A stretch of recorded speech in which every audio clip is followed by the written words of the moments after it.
I had taken a class at MSU about a year and a half ago. For some reason, I got really interested, not for some reason, I know why, I got really interested in the grass-fed beef movement. Grass-fed sheep, goats, anything that you can put out on the pasture and graze them in a proper manner where you're rotating these animals from paddock to paddock.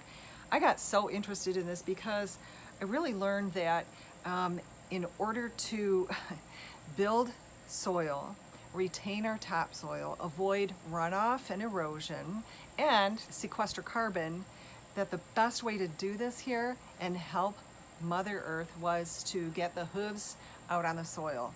I learned a lot about it before I went to this MSU conference, and I went to this 2-day conference and learned a lot more. It was really great. So I got really excited about it, and I read all of the materials once I got home, and there was a little booklet called Graze. And there was a lot of stories and a lot of people writing in, not only the MSU Extension officers and some of the professors, but there was just other people from around the country writing into Graze. One of them was a guy whose last name was Yoder, and I know that's a pretty popular name in the Amish community. But this guy had written an article, and he was running a 100% grass-fed dairy farm. So I was able to contact him, and he was in New York State. And I said, look, I've got a pie company and we make a lot of cream pies, and I'm really interested in switching from the milk that we're using now to a 100% grass-fed milk and cream and butter. How can you help me out? And so we had a phone call and a chat, and the more he got to understanding how much we were really going to be purchasing, he directed me to his family in Michigan, up in Mayo, Michigan, and they were a big Amish community. So I contacted them and asked them to, invited them to come out to our bakehouse. So I believe there was about 4 Amish people from their area. They were already doing 100% grass-fed milk and beef. Problem was they didn't have their own processing facility, meaning, pasteurization, separating, the milk from the cream and butter and all of this other stuff. You've got to really have a pasteurization facility before you can sell your milk legally. The health benefits between a conventionally grown dairy farm that are feeding their cows corn and grain, and more than likely that corn and that grain that they're feeding cows is laden with glyphosate, which is Roundup. It's a GMO corn. So these cows aren't doing as well. They're not producing a really super healthy, nutritious product as the guys who are, doing 100% grass-fed and rotating the cows properly as not to ruin their own soil and overgraze. So the more I talked to these guys, the more I realized they were doing something really unique, really spectacular, really wonderful, and they were just not appreciated, I guess, from those of us who are, their customers, the purchasers or food manufacturers. So we were just really pumped up. These guys came out, they toured our facility, we talked, we made a deal. I said I need about 5,000 to 10,000 pounds of milk a week to produce all of the cream pies and the other things that we use milk in. So Dave and I had this wonderful trip up in Mayo, Michigan. They have 90 Amish families in their community.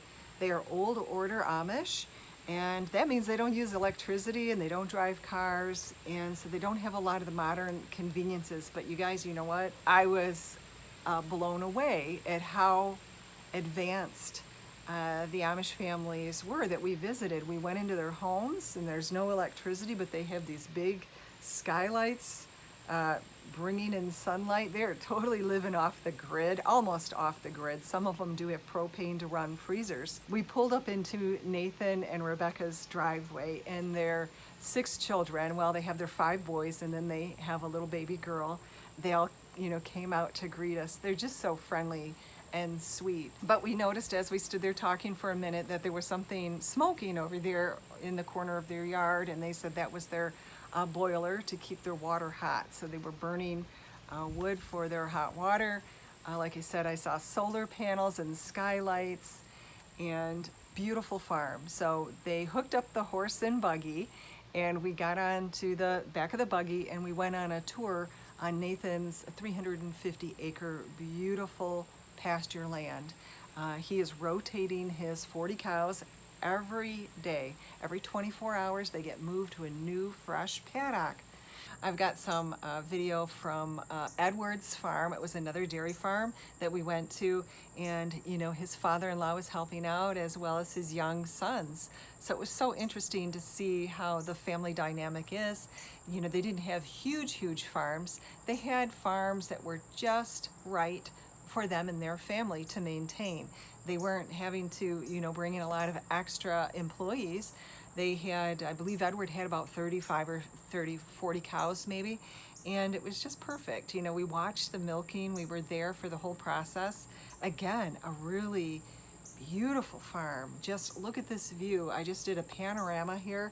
In the distance, he's able to see his neighbor rotating the sheep. You see the sheepdog and his neighbor there, again, rotating properly from paddock to paddock every 24 hours. And then as I scanned around with the video, you're able to see part of Edward's beautiful farm. He's up on a ridge. He's able to see for miles around, and he is surrounded with nothing but beautiful green grazing fields. We were standing up where his home and farm is. Guys, wouldn't it just be nice to be able to work at home like these guys do? Just walk out to the barn every morning, take care of the cows, then rotate them, and then at night you're bringing them in again for their evening milking, and it just is you and your father-in-law and your son. How wonderful is that? Then we walked up to the house where his wife was putting on dinner, and the kids were all running around playing. Just a peaceful, respectful way of life as far as I'm concerned. I just loved it.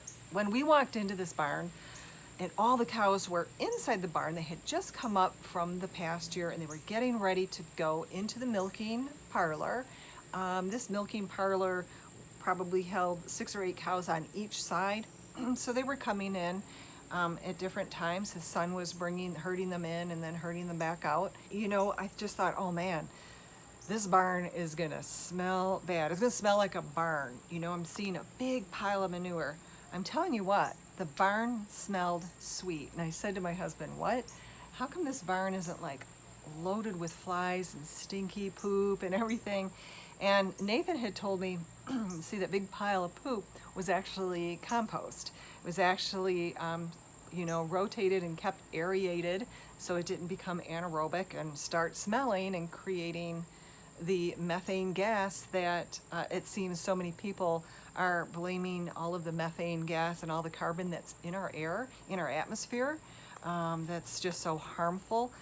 They're blaming a lot of it on the cattle industry. And I want to tell you, you've got to compare apples to apples.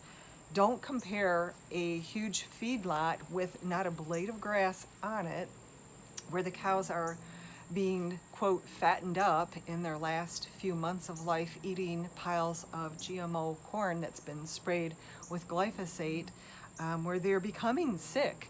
They don't feel good. They want to chew. They're ruminators. They want to munch. So they are forcing themselves to eat this corn. That feedlot with those big manure lagoons, these poor cows standing up to their, elbows and knees, up to their eyeballs in their own sewage.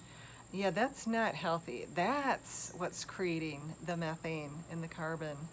We should really take a second look at that. When you see cows out on the green pasture being rotated every 24 hours properly, that's sequestering carbon. So let's talk plain, let's say it plain, let's examine the facts. We can't say that the cattle industry is causing the problem, because not these guys, they're not causing the problem. In fact, I'm looking at these Amish families that are living in a state-of-the-art facility off the grid, doing their own thing. When we had lunch with Nathan and Rebecca, we ate grass-fed hamburgers with her homemade bread. She had her homemade barbecue sauce in a jar. She had a jar of pickles that she had canned. She had just dug up some potatoes from the garden. Everything was off the farm or homemade. There wasn't big plastic bottles of ketchup and mustard and big plastic, a gallon jug of milk. No, it was in a reusable glass jar, the milk, in the refrigerator. Just look around and look at the footprint that they're leaving compared to some of us modern Americans who really are consuming and wasting so much.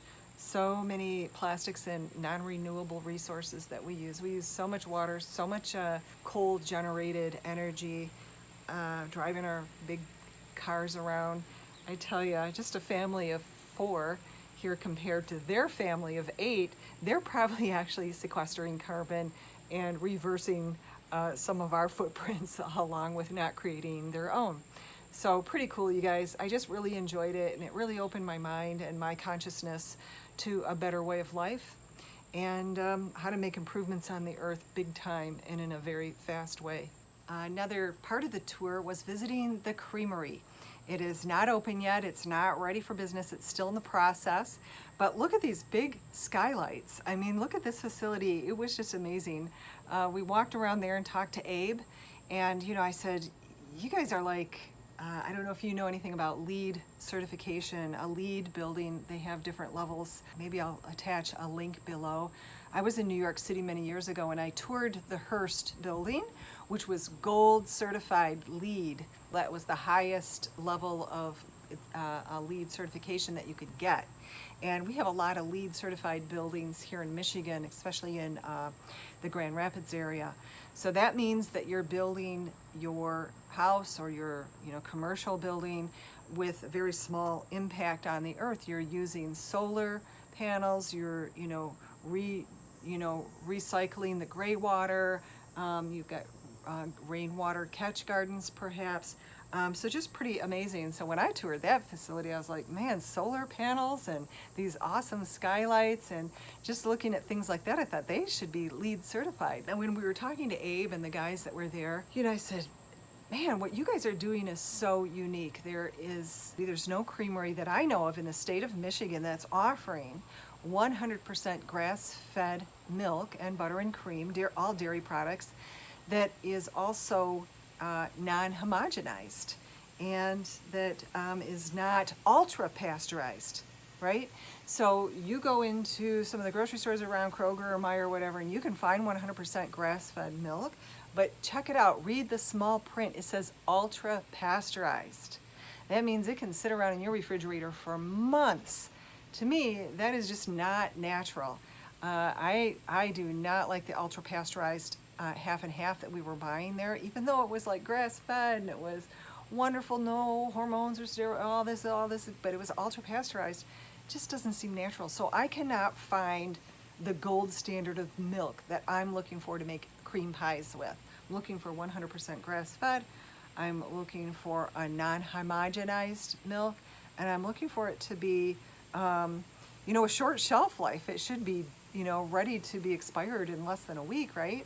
I cannot find it anywhere. I cannot find what I'm looking for. So I'm so excited to be working with the Farmers Dairy. It is a co-op of dairy farmers, like these Amish guys that I've been telling you about that have come together that are building this. And I said, man, you guys could apply for some of these state grants. You've got something that's really cool, that's helping the economy and the industry here in Oscoda County, much needed. I'm sure that there's some grant money out there. Haven't you asked the Extension Service or the government, MDART, or any of these, Michigan Department of Ag and Rural Development, and they're like, no thanks, we don't need your money, we don't need the government grant money, we don't need handouts, we don't need any help from the government. So that's pretty interesting. So what kind of lessons can we learn from the Amish? I think they have a lot to teach us.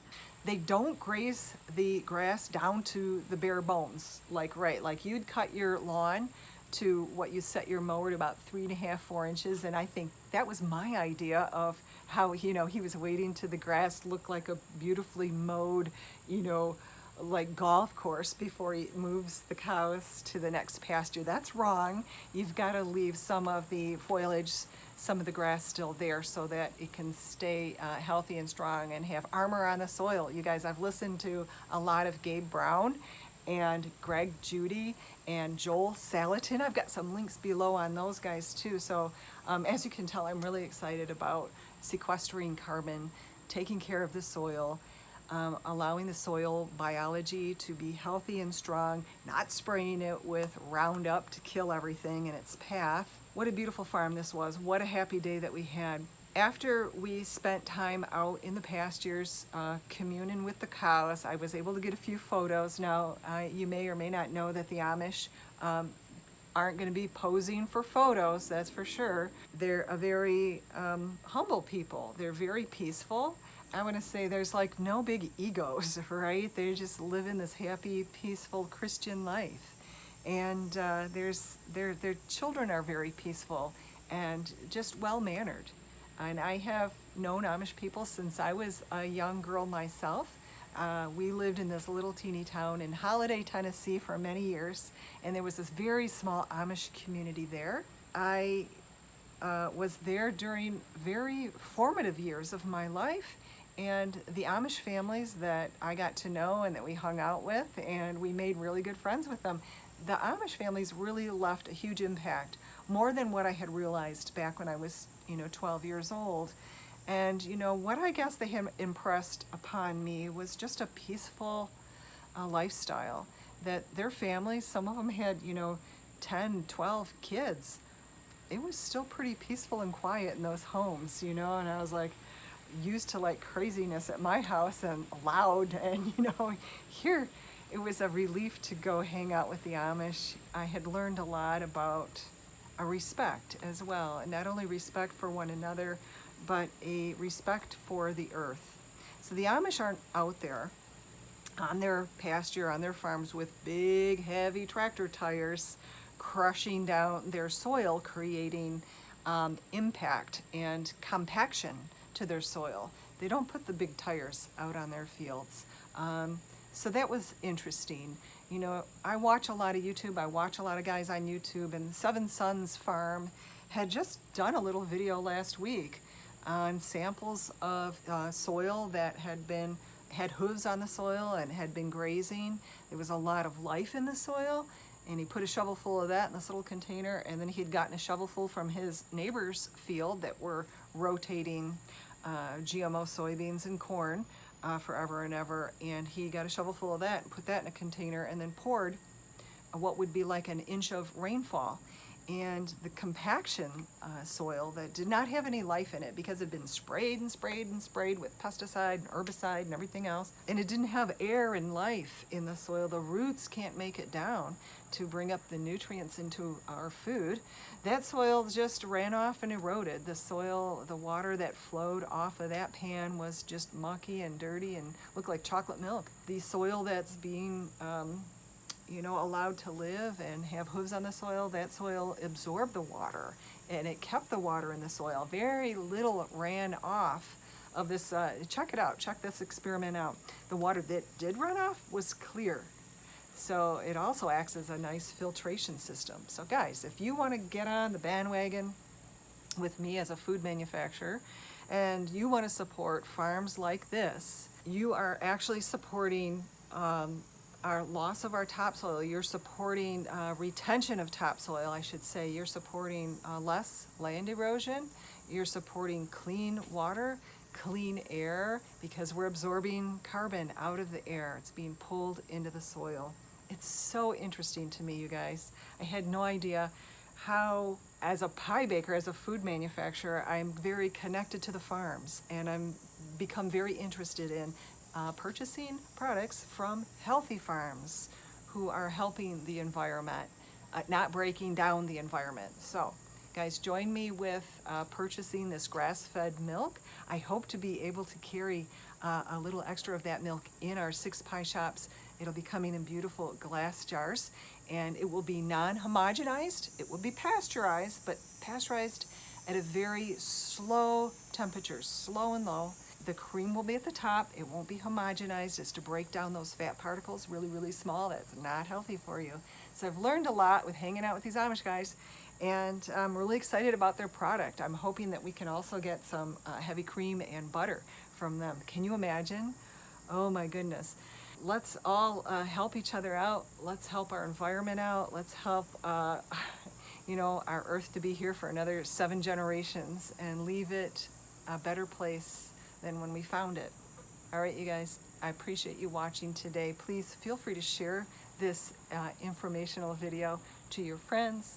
Hit the subscribe button and the notification bell, where every Wednesday you'll be notified when we cut another video. I'm excited to do another Amish tour and share that with you again. All right, everyone, I'd love to hear what your comments are below. Cheers.